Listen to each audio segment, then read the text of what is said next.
All right, so the hand I want to go over today, 2-5, 1K cat at Resorts World in Monticello, New York. Is that by like Schenectady or something, or where is that exactly? I've heard of that, but I don't. Is that in the Catskills? It is the Catskills, yeah. Uh-huh. So I would say it's probably an hour and 20 minutes from New York City. Okay, just like north, basically, right? Mm-hmm. Okay. Yep.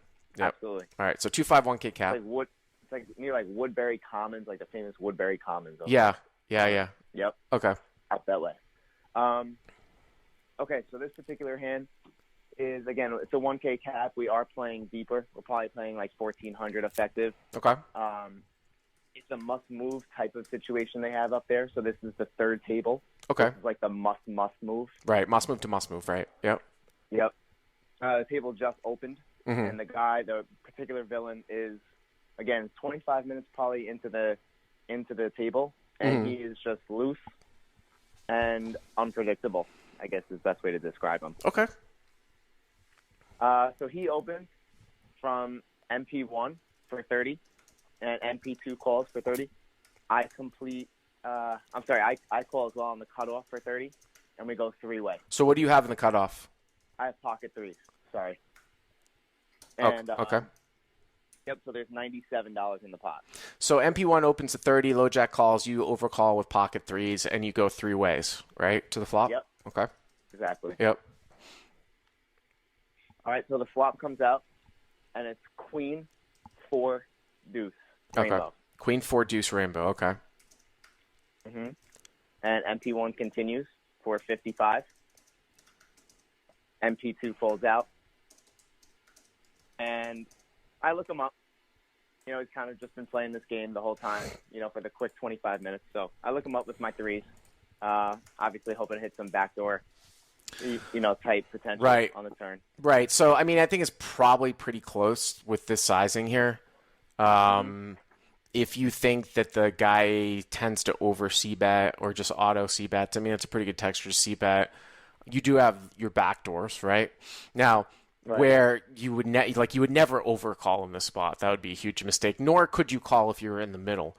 But calling, closing the action is probably pretty close. You can obviously pick up your straight draw, equity, things like that. Yeah, I mean, I guess I just went with it more because this particular player was just showing such a vast range of hands that he was playing and ability to just do, you know what I mean? Like, I mean, I guess, yeah, exactly. It was just one of those things where I closed the action, the guy got out, and I was like, you know what, I'll take it.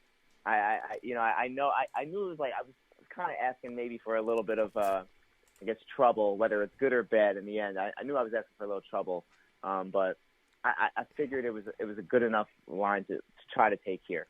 Okay. So we go heads up to the turn. Yep. And the turn comes, and it's an offsuit 6, so we still have the rainbow flop and turn now. Okay. And he continues with the same size for 55. So you call the flop with pocket threes on queen, 4, deuce, rainbow. The turn's a 6, completing the rainbow, so you pick up a gut shot to a 5. And now he bets, 55 again? I mean, yeah, and there's 202 in the pot now. So, right, because there's 97 in the pot. Right. And it was 110. Yeah, so there's about 200 in the pot. That's 55 again. Yeah, I mean, before you tell me what you did, I think that I might just take my equity here. And what I mean is that you're getting 5-1, and you pretty much have, if he's got a better hand than you, you've got 6 outs. So you have about I would say probably a 1 in 7.5 chance of hitting, and I'm doing this by unseen cards. So you've 6 outs, 6 out of 45 is 1 in 7.5, which means you need about 6.5 to 1 in terms of pure equity or pure value. So getting 5-1, you could easily say, yeah, I can call and make an extra $50 at the end. Okay. And the other thing that maybe you're thinking about here is possibly raising as a bluff or semi-bluff turn raising. But here's my thought on that. And the reason why I'm initially saying I want to take my equity here is that if you look at a hand like ones that would fold like jacks, 10s, 9s, 8s, I feel like those hands will either check the flop or now check the turn. Like, they're not going to make this bet here of 55 all that often. Really what you're looking at here is, I think, kind of a blockish type of bet with like a queen. Sometimes guys will do this with overpairs because they're scared as the board gets straightening, but they're not going to fold. So my gut reaction here is this is a bet that's scared, but it's not going to fold unless you do something crazy, like make it 300 and then move all in at the end. So that's why I feel like I might just take my equity here is my thought.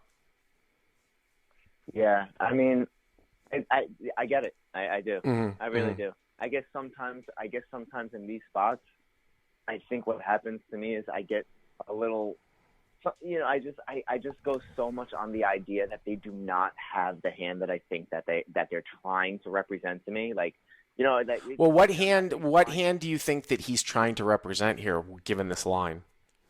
So I thought it was like very possible he had like 8s or 7s here, that I was just like, there's just no way he can withstand. Right, but again, right, and that would make sense for you to try to raise those hands off, and you probably would get the folds. But I think, like I said, I don't think that he has those hands given the bet again. So sounds to me like you raised, right? I did. Okay. Yeah. Mm-hmm. So from 55, I made it 185.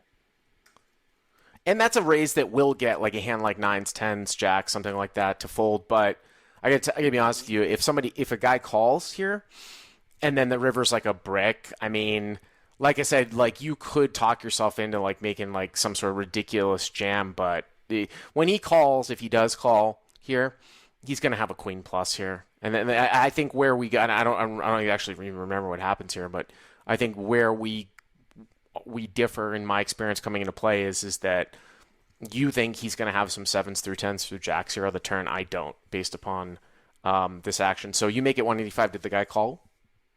He calls.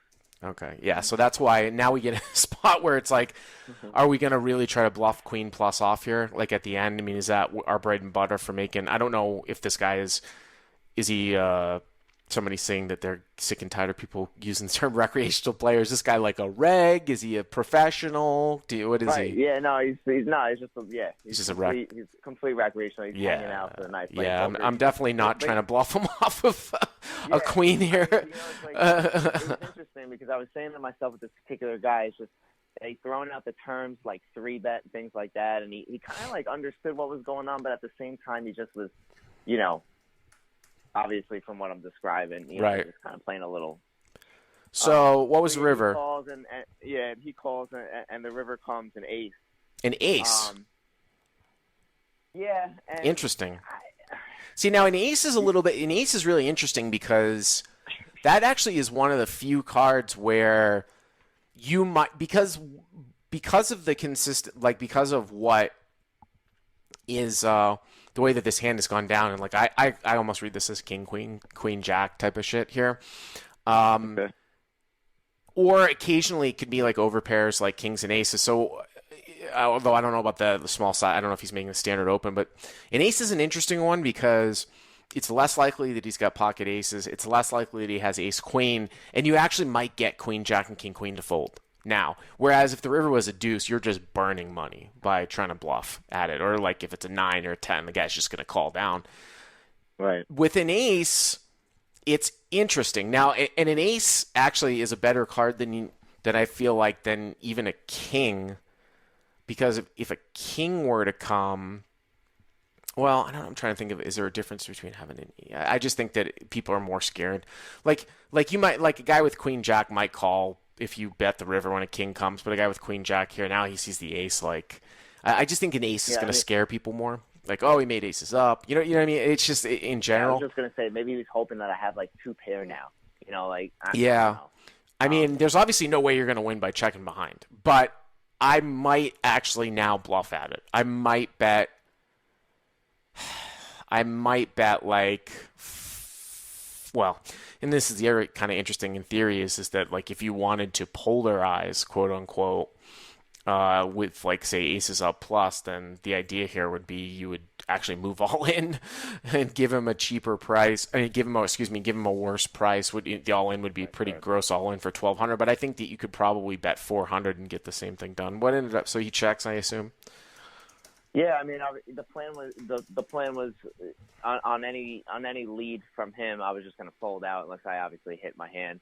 And then if he checked, I was going to bluff at it. I just figured, I'm trying to tell the story here, and just I might as well continue it. Furthermore, I was at the point where I just didn't believe yet. So he checks to me, and I bet 250. 250. I don't like that. Yeah, I don't know about that sizing, man. Because 250 I got is scared at the end. 250 is like he might get you might get a call from king queen, queen jack. Although 250 at the level, I would just tend to go a little bit larger than that. So hero bet, and again, betting here on a blank, I think is what you can take away from this, Heath. Like on a blank, you just ended up getting one of the cards that you could actually throw in a bluff with. But betting here on a blank would just be a disaster. Like if the river was a 9, a 10, a deuce, and you bet 250, you're just burning money away. You know what I mean? If that was what you were going to do. Got it. So what happened? So you bet 250. No, it's good news. I appreciate you saying that. Yeah. Yeah. So I did do 250. I thought it was bad bet anyway. I was like, I should have went like 350. I like really try to 400, whatever. He ended up tanking for a while, and then slow rolling the 4-7 of hearts, pretty much in my face that he called me with a 4, which beat my threes, unfortunately. So you're saying that he called. I'm just changing the suits around so this makes sense. So he didn't pick up a heart draw on the turn, though. No. So he called your raise with a 4, and then called the river called the river when you bet with an ace. Yeah. Mm-hmm. I mean this guy's way out to left field. It's kind of interesting though. He bet the flop, and now he's continuing to bet the turn, but you were raising him, try to get off of like 8s and 9s, and the guy's not even coming off of a 4, right? So, we can go down that rabbit hole of all kinds of assumptions. Obviously, this guy's way out there, but that's how I would think about the hand, that normally it's going to rep queen, jack, king, queen, these types of lines from my experience at this level. And you probably should bluff the river on an ace, but not any other card. And I would usually take my equity with on the turn. I wouldn't raise. Yeah, I mean, that's my big takeaway from you, which is I appreciate it. Yeah, no worries. Thanks for the call. Hey guys, if you like what you've seen here, please click on the subscribe button and you'll get notified every time we put up a new video. And if you want to check out crushlivepoker.com for the first month free, use the code YTA200. Click on the link right there.